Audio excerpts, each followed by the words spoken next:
Good morning everyone. I am Anjali Singh, Assistant Professor of Pharmacology from the Department of Pharmacy, RKGIT Ghaziabad. So in this video lecture, we are going to talk about the drug used for the treatment of myasthenia gravis and glaucoma, which is a part of Pharmacology First BP404T unit number 3. So let's start the lecture.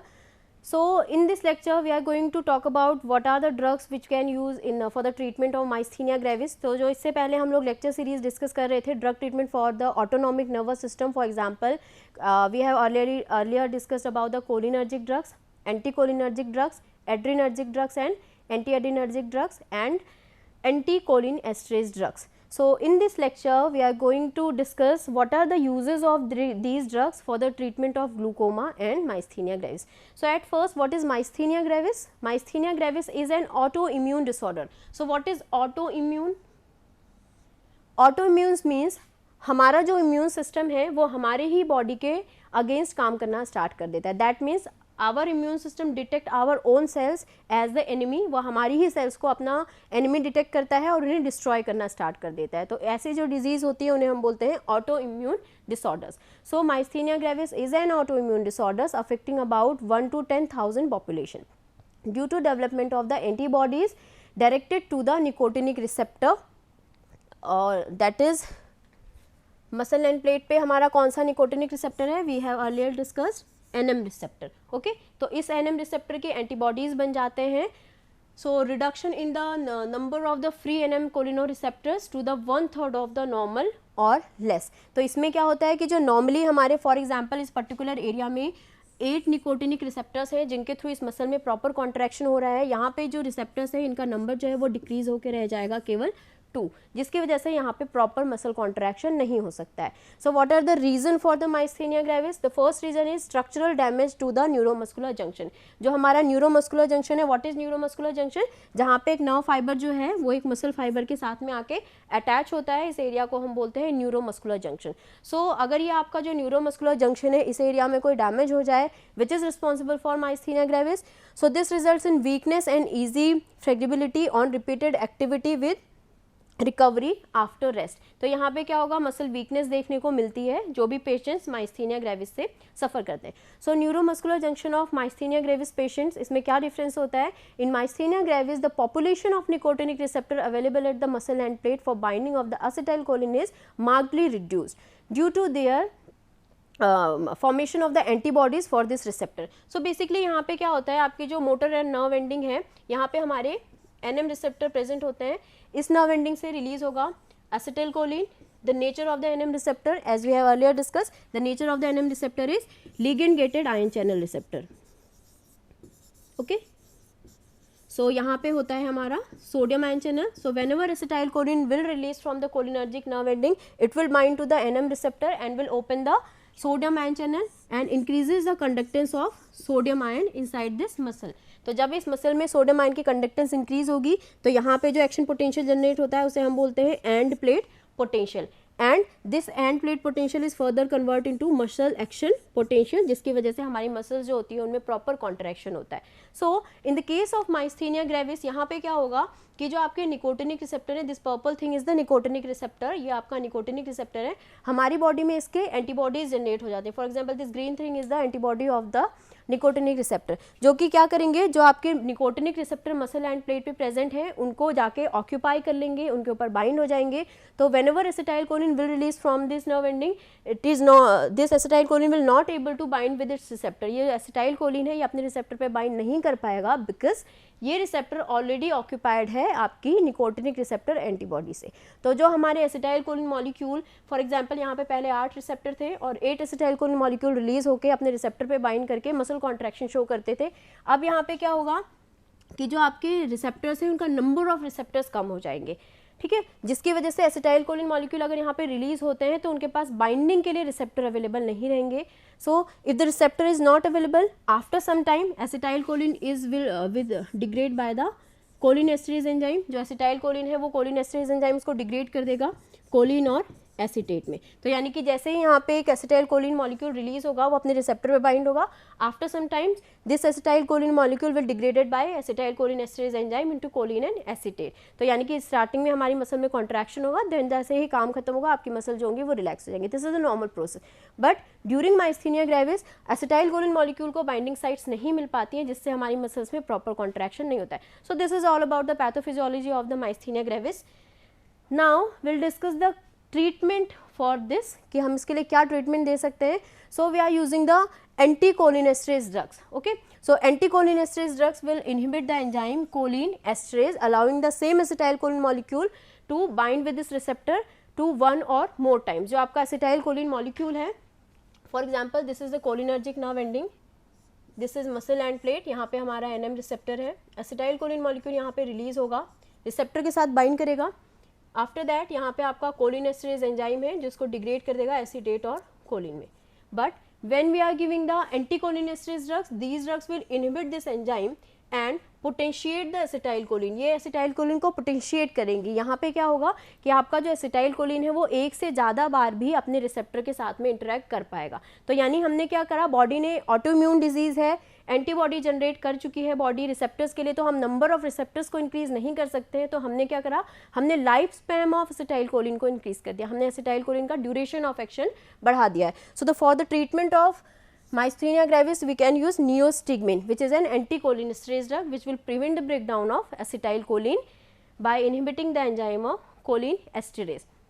So for the treatment we can use the neostigmine 50 mg orally for 6 hours. Okay, so this is all about the treatment of the myasthenia gravis and the use of anticholinesterase drug.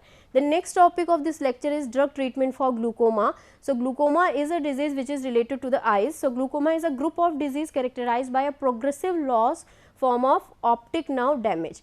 So this is gradually but not necessarily associated with range intraocular tension, but the etiologically is known as and there is many risk factor. The chief therapeutic measure is to lower the intraocular tension either by reducing the secretion of aqueous humor or by promoting the drainage of aqueous humor. So this is the structure of eye, ये हमारा lens है, these are the ciliary muscles और ciliary body। तो basically क्या होता है कि जो हमारी ciliary body है ये फ्लूइड्स को रिलीज करती है, जो फ्लूइड हमारे लेंस को प्रोटेक्शन प्रोवाइड करता है और इसको न्यूट्रिशंस प्रोवाइड करता है, जिसको हम बोलते हैं एक्वस ह्यूमर। सो इस सीलियरी बॉडी से रिलीज होता है एक्वस ह्यूमर, जिसका काम होता है हमारे लेंस को न्यूट्रिशन प्रोवाइड करना, और इस कैनाल से होते हुए फिर ये पहुंचता है आपकी कैनाल ऑफ स्क्लेमन में, जहाँ से ये आपकी आइज से बाहर निकल जाता है। सो बेसिकली सीलियरी बॉडी से एक्वस ह्यूमर रिलीज होता है for the protection and for to provide the nutrition to these lens to this lens, and after that it will drained out by the canal of Sclemen. So during glaucoma में क्या होता है, there are two types of glaucoma, open angle glaucoma and closer angle glaucoma, ये इसके दो type हैं। तो यहाँ पे क्या होता है, एक कंडीशन ऐसी हो सकती है कि आपका जो एक्वस ह्यूमर का प्रोडक्शन है वो प्रॉपर हो रहा है लेकिन उसका आइज से ड्रेनेज नहीं हो पा रहा है, यानी कि जो एक्वस ह्यूमर जो फ्लूइड आपके लेंस के आगे भरा हुआ है ये यहाँ से ड्रेन नहीं हो पाता है, जिसकी वजह से ये ऑप्टिक नर्व के ऊपर प्रेशर क्रिएट करने लगता है, जिससे हमारी नर्व जो होती हैं वो डैमेज होने लग जाती है। दूसरी कंडीशन ऐसी होती है कि जो आपका एक्वस ह्यूमर सिक्रीशन होता है वो आपका ये आइरिस और कॉर्निया के बीच का जो एंगल है वो आपका बेंड हो जाता है। नेक्स्ट स्लाइड में मैं आपको डायग्राम के थ्रू इस चीज़ को बताऊंगी क्लियरली। इस एंगल के बेंड होने की वजह से जो एक्वस ह्यूमर है ये सिलियरी फाइबर्स के थ्रू रिलीज हो जाता है, लेकिन ये कैनाल तक नहीं पहुंच पाता है, जिसकी वजह से आइस से इसका ड्रेनेज नहीं हो पाता है। So these are the two responsible factors for the glaucoma. First is the over secretion or overproduction of aqueous humor, and second one is the decreased drainage of the aqueous humor from the eyes. Okay, so there are two types of glaucoma. First one is the open angle glaucoma and second one is the angle closer glaucoma.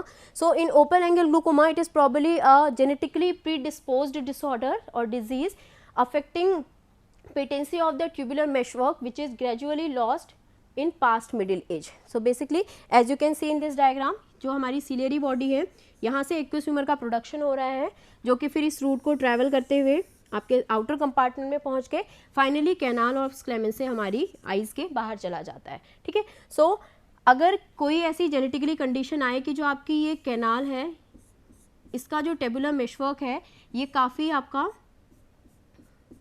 ये जो आपका meshwork है इसमें drainage ना proper हो पाए, जैसे हमारे घर में वॉशरूम्स में हमारे ड्रेनेज के लिए जो प्रॉपर एक सिस्टम होता है, अगर वहाँ पे बहुत सारा कूड़ा इकट्ठा हो जाए तो जो भी ड्रेनेज है वहाँ से प्रॉपर नहीं हो पाता है। तो सेम यही ग्लूकोमा में होता है, एक्वस ह्यूमर प्रोडक्शन होता है लेकिन उसका ड्रेनेज नहीं हो पाता है, जिसकी वजह से ये जो आपका चैम्बर है यहाँ पे एक्वस ह्यूमर का अमाउंट बढ़ने लगता है, जो कि आपकी ऑप्टिक नर्व के ऊपर एक प्रेशर क्रिएट करना स्टार्ट कर देता है। So this condition is known as a open angle glaucoma. In second situation we have the closer angle glaucoma. So it occurs in individual with a narrow iridocorneal angle and shallow anterior chamber. तो यहाँ पे क्या होता है कि जो हमारा iris है ये हमारी कॉर्निया की तरफ बेंड होना स्टार्ट हो जाएगा। For example this is cornea, this is iris. तो इस केस में क्या होगा, ये जो आइरिस है ये बेंड होकर कॉर्निया के पास अटैच हो जाएगा, जिसकी वजह से जो एक्वस ह्यूमर है यहाँ से ड्रेन आउट नहीं हो पाता है। तो बेसिकली यहाँ पे हम एंगल की बात कर रहे हैं, आइरिस और कॉर्निया के बीच का जो एंगल है वो चेंज हो गया है, जिसकी वजह से जो हमारा फ्लूइड है उसका ड्रेनेज प्रॉपर नहीं हो रहा है और यहाँ पे ये फ्लूइड एक्यूमुलेट होता रहता है। ओके, तो जिसकी वजह से इसका ड्रेनेज नहीं होता और यहाँ पे इसका आपका इंट्राओक्यूलर टेंशन जो है वो इंक्रीज हो जाता है और we can say it can cause a damage to the optic nerve fiber. So this is all about glaucoma. Now the drug treatment for glaucoma, कौन कौन सी ड्रग्स हैं ऑटोनॉमिक नर्वस सिस्टम कैटेगरी की जो कि हम ग्लूकोमा के treatment के लिए दे सकते हैं। So topical application of beta blockers has been the first line drug till recently. तो ये क्या करते हैं, lower intraocular tension by reducing the aqueous formation resulting from down regulation of cyclic MP और adenyl cyclase pathway due to beta receptor blockade in the ciliary epithelium. So as you can see in this diagram, this is a ciliary muscle और ciliary body. Beta receptor का आप location देखिए, ये आपकी ciliary epithelium में present होते हैं। तो इनका काम क्या होता है कि जो इस सेल के अंदर, इस सिलियरी एपिथेलियम के अंदर एक्वस ह्यूमर बन रहा है, ये इसको प्रॉपर्ली रिलीज करवाने में हेल्प करते हैं, ठीक है, with the help of cyclic AMP pathway. So whenever we provide or whenever we give a beta blocker to a patient who is suffering from glaucoma, we can block the beta receptor which will inhibit the release of aqueous humor. तो हम basically क्या कर रहे हैं, aqueous humor के release को inhibit कर रहे हैं, जिसकी वजह से intraocular tension जो है वो हमारा कम हो जाता है। Okay, the second drug which we can use for the treatment of glaucoma is alpha adrenergic agonist drug. Okay तो ये चीज़ आपको याद रखनी है, जब हम बीटा ड्रग्स यूज़ कर रहे हैं तो यहाँ पे हम बीटा ब्लॉकर्स ड्रग यूज़ कर रहे हैं, but in case of alpha we are using alpha adrenergic agonist drug. These drugs are the agonist on alpha 1 और alpha 2 receptor. So it decreases aqueous humor production by primarily alpha 2 and subsidiary alpha 1 action in the ciliary body. तो basically ये जो drugs हैं ये अपना effect show करती हैं with the help of alpha 1 और alpha 2 receptor. So in this diagram the location of the alpha 1 receptor is on ciliary blood vessels, यानी कि वो blood vessels जो आपकी ciliary body को blood provide करती हैं, उन blood vessels पे present होता है हमारा alpha 1 receptor. alpha 2 receptor का location है ciliary epithelium, यानी कि ये जो एक्वस ह्यूमर का प्रोडक्शन होगा उसको रिलीज करवाने में हेल्प करता है. सो कहाँ कैसे हम काम करेंगे, if we are giving alpha blockers drug, these drugs will constrict ciliary vessels, reduce aqueous humour production. Okay तो यहाँ पे हम जब अल्फा एगोनिस्ट ड्रग देते हैं, सॉरी ये आपकी बेसिकली एगोनिस्ट ड्रग्स हैं. So whenever we give the alpha agonist drugs, these drug will constrict the blood vessels. तो हम क्या कर रहे हैं, सिलियरी बॉडी में ब्लड फ्लो को कम कर दे रहे हैं, और अगर सिलियरी बॉडी में ब्लड फ्लो कम हो जाएगा तो यहाँ पे एक्वस ह्यूमर का जो प्रोडक्शन है वो डिक्रीज हो जाएगा. So basically by giving the alpha related drugs we can reduce the production of aqueous humour, and by giving the alpha 2 blocker drugs we can reduce the secretion of aqueous humour. Okay now the next drug for the treatment of glaucoma is prostaglandin analogs. So low concentration of PGF2 alpha was found to lower the intraocular tension without inducing the ocular inflammation. So it act by increasing the Schlemm canal outflow, यानी कि जो drainage है ये उसको increase करने में हमारी help करते हैं, possibly by increasing the permeability of tissue in the ciliary muscles और by an action on the episcleral vessels. So basically जो प्रोस्टाग्लैंडिन है ये ऑब्जर्व किया गया प्रीवियसली टेस्ट में कि जब प्रोस्टाग्लैंडिन का लोअर लेवल जो होता है वो कम होता है तो it will reduce the intraocular tension, ये हमारे इंट्राऑक्यूलर टेंशन को रिड्यूस करने में हमारी हेल्प करते हैं. Next is the carbonic anhydrase inhibitor. So oral treatment with the acetazolamide reduces the aqueous formation by the limiting generation of bicarbonate ion in the ciliary epithelium. So for example this is ciliary epithelium. Ciliary epithelium में जो आपका carbonic anhydrase enzyme होता है which is responsible for the production of aqueous humour, ये aqueous humour की production के लिए responsible होता है. तो यहाँ पे हम कौन सी ड्रग दे रहे हैं, carbonic anhydrase inhibitors drug. These drugs will inhibit this enzyme and reduce the production of aqueous humor. So this is the simplest mechanism of action of the carbonic anhydrase inhibitors drug. These drugs will inhibit the production of aqueous humor in the ciliary epithelium. So by this, these drugs will decrease the level of aqueous humor in the outer space of the lens. Okay. So this is all about the treatment of myasthenia gravis and the treatment of glaucoma. इन दोनों के treatment में हम कौन सी drugs use करते हैं और इन drugs का detail mechanism of action क्या होता है. So this is the remaining part of the first lecture, that is mushroom poisoning. So basically muscarine, it occurs in the poisonous mushroom Amencia muscaria and inocybe species and has only muscarinic actions.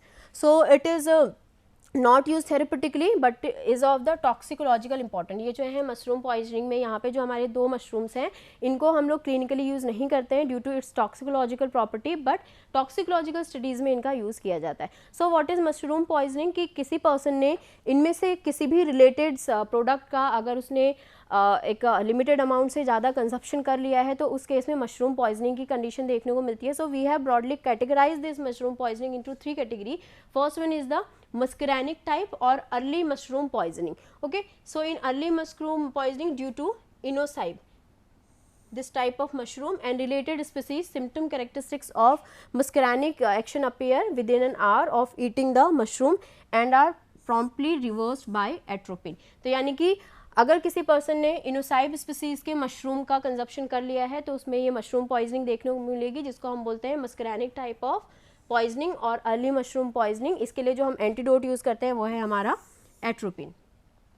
The next type of mushroom poisoning is known as the hallucinogenic type mushroom poisoning. Which type of mushroom is responsible? It is due to the muscimol and other isoxazole compound which are present in the A. muscaria and related mushroom in much larger quantities than as muscarine. Okay so यहाँ पे क्या होता है, जो person है उसमें hallucinations देखने को मिलते हैं. इसी वजह से ये जो आपकी मशरूम पॉइजनिंग है इसका नाम है हेलुसिनोजेनिक type of mushroom poisoning. So next type of mushroom poisoning is the Phalodine type of mushroom poisoning, or we can say late mushroom poisoning. So it is due to the peptide toxin found in A. phalidose, okay, and Galerina and other related species. So अलग अलग type की जो आपकी mushroom की species हैं उसके basis पे mushroom poisoning को 3 कैटेगरी में हमने डिवाइड करा है. In first category we have muscarine type of mushroom poisoning और early mushroom poisoning. In second category we have hallucinogenic type of mushroom poisoning. In third category we have the phalodine type of mushroom poisoning or the late mushroom poisoning. Okay, now the symptoms of the mushroom poisoning. What are the symptoms of the mushroom poisoning? The symptoms are nausea, stomach cramp, vomiting, diarrhea, headache, dizziness, flushing and heart palpitation. What is heart palpitation? It is a जो patient है उसको लगता है कि उसके heart में एक extra heart bit generate हो रही है, तो this type of condition is known as heart palpitation. So these are the symptoms of the mushroom poisoning. Now the next topic is the anticholinesterase poisoning, which is the remaining part of lecture number 2.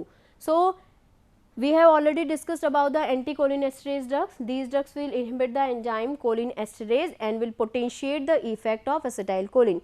So anticholinesterase poisoning आप ऐसे ही इसको recall कर सकते हैं कि anticholinesterase drugs क्या करेंगी, acetylcholine के कॉन्सेंट्रेशन को बॉडी में इंक्रीज करेंगी, जिससे कि पैरासिम्पैथेटिक एक्टिविटी जो है वो आपकी इंक्रीज हो जाएगी. यानी कि आपका acetylcholine से रिलेटेड जितने भी इफेक्ट हैं, चाहे वो आपका मसल कॉन्ट्रैक्शन हो, चाहे हार्ट रेट डिक्रीज करना हो, चाहे वो सारे के सारे बॉडी सिक्रीशन इंक्रीज करने हो, वो सारी चीज़ें अपने आप इंक्रीज हो जाएंगी. So anticholinesterase are easily available and extensively used as the agricultural and household insecticide.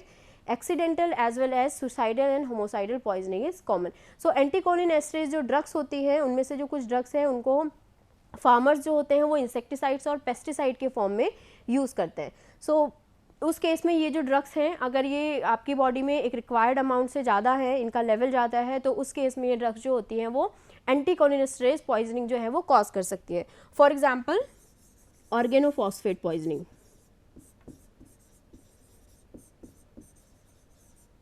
ठीक है. So now what is the treatment for anticholinesterase poisoning? So termination of further exposure to the poison. तो सबसे पहले हमें क्या करना है, जिस भी पर्सन में एंटीकोलिनेस्टरेज पॉइजनिंग देखने को मिली है उस पर्सन को उस पर्टिकुलर ड्रग के कॉन्टैक्ट से आपको दूर लेके जाना है, चाहे वो उस ड्रग के मैन्युफैक्चरिंग में इन्वॉल्व हो, चाहे वो एग्रीकल्चरल फील्ड में उस ड्रग को यूज़ कर रहे हैं, आपको उसका डिकंटिन्यूएशन कराना है, डिसकंटिन्यूएशन करवाना है. Next, fresh air, wash, the skin and mucous membrane with soap and water, तो आपको स्किन को सोप एंड वाटर से वॉश करना है ताकि जो भी आपका ड्रग है वो बॉडी से आपका स्वेटिंग के थ्रू जो एक्सक्रीट आउट हो रहा है उसको आप वहाँ से सरफेस से तुरंत रिमूव कर दीजिए। नेक्स्ट है maintain patent airway, positive pressure respiration, तो आपको जितना भी रेस्पायरेटरी रेट है उसको कंट्रोल करके रखना है, प्लस आपको सपोर्टिव मेजर्स प्रोवाइड करने हैं in the for the treatment of mushroom poisoning. That means कि बीपी को मेंटेन करने की कोशिश करेंगे, हाइड्रेशन, प्रॉपर वाटर प्रोवाइड करेंगे, control of conversion with judicious use of diazepam. If a person is suffering with cholinesterase poisoning और आपको उस पर्सन में कन्वर्जन्स देखने को मिलते हैं तो हम उन्हें मसल रिलैक्सेंट ड्रग देंगे, for example diazepam, to relax the muscle of this particular person. Now इसके लिए हम कुछ एंटीडोट यूज़ करते हैं for the treatment of cholinesterase poisoning, for example atropine and cholinesterase reactivators drug. So atropine it is highly effective in counteraction to the muscarinic symptoms, ये muscarinic symptoms के यानी acetylcholine के effect को antagonise करेगा। तो यहाँ पे एंटीकोलिनेस्टरेज drugs क्या कर रही हैं, एसिटाइल कोलिन के लेवल को बढ़ा रही हैं, जिसकी वजह से हमारी बॉडी में पॉइजनिंग देखने को मिल रही है। तो हम क्या करेंगे, उसका एंटागोनिस्ट यूज़ करेंगे, that is atropine. Okay, cholinesterase reactivators, तो ये क्या करते हैं, oximes are use to restore neuromuscular transmission in case of organophosphate and anticholinesterase poisoning. So anticholinesterase drugs will, अगर एंटीकोलिनेस्टरेज पॉइजनिंग की कंडीशंस है तो यहाँ पे हम यूज़ करेंगे ऑक्साइम्स। ऑक्साइम्स क्या करते हैं, जो आपके कोलिनेस्टरेज एंजाइम को हमने एंटीकोलिनेस्टरेज ड्रग के थ्रू डीएक्टिवेट कर दिया था, ये इसके रीएक्टिवेटर का काम करती है, यानी इसको वापस से रीएक्टिवेट कराएंगी। और जैसे ही आपका कोलिनेस्टरेज एंजाइम रीएक्टिवेट होगा, it will degrade the choline into acetyl choline into acetate and choline. So these are the references of this lecture.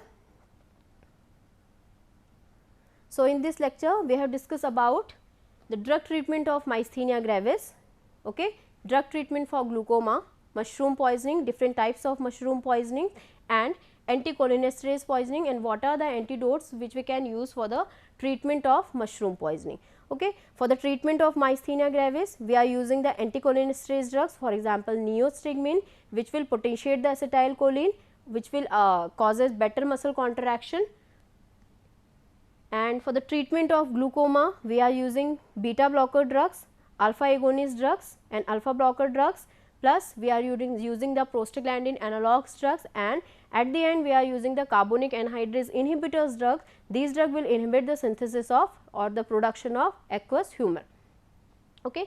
Next is the mushroom poisoning. There is 3 types of mushroom poisoning: early mushroom poisoning, hallucinogenic type mushroom poisoning or intermediate mushroom poisoning, and third one is the late mushroom poisoning. These are the symptoms, and the last part is the anticholinesterase poisoning, which we are using as insecticides and pesticide in the agricultural fields. And these are the treatment if a person is suffering from the anticholinesterase poisoning. These are the supportive treatment and the first aid which we can provide to this the particular person which is suffering from the cholinesterase poisoning, and these are the antidotes, atropine and cholinesterase reactivators, which we can provide for the treatment of anticholinesterase poisoning. These are the references of this lecture. Thank you so much.